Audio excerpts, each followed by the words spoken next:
Learning English in Mexico can be frustrating. The hard part is not just the language itself. The hard part is trying to learn a language that is barely present in your daily life.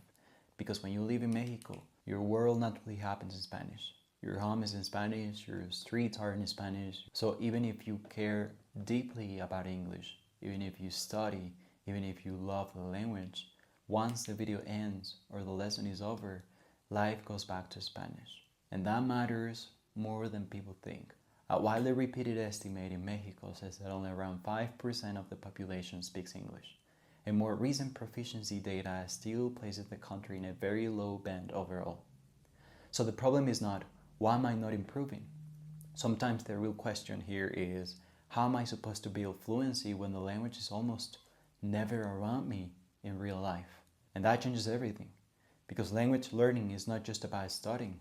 It is about contact, hearing it often, being surrounded by it enough that your brain starts treating it as normal. And when that contact is limited, progress becomes slower, heavier, and discouraging as well. That is why learning English in Mexico can feel like pushing against the current. Not because the goal is impossible, but because the environment is not helping you. You have to build what other people already have around them. You have to search for English on purpose, choose it on purpose, repeat it on purpose, protect time for it on purpose.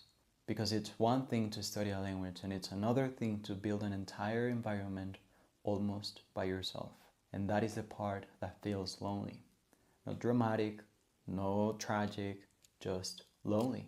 Because sometimes you care about something that your environment doesn't naturally reflect back to you. You might be excited about a phrase, a pronunciation detail, a conversation. And the people around you may respect that, but they are not necessarily living in that same mental space.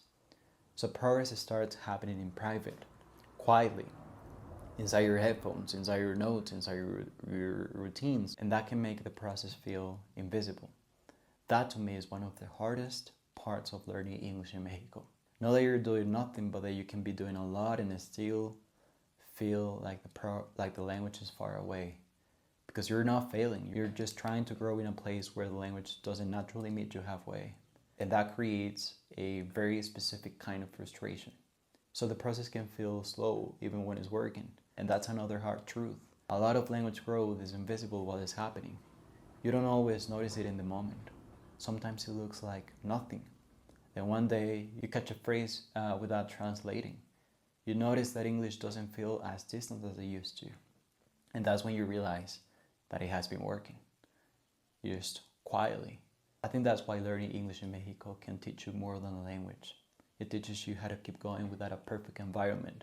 It teaches you how to create consistency where there is very little natural support. It teaches you how to stay with something even when the process feels delayed.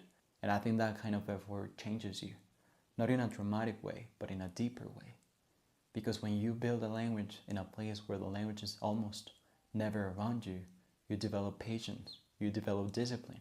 You learn how to trust the progress before it becomes obvious. Learning English in Mexico is hard. Not because the people here are not capable, not because we're not capable, not because the dream is unrealistic, not because the language is out of reach. It's hard because the environment gives you less than you need and you have to build the rest yourself. And if that's what you're doing right now, then your frustration makes sense. But so does your progress. Because sometimes the most powerful kind of learning is the kind you build almost in silence and by yourself.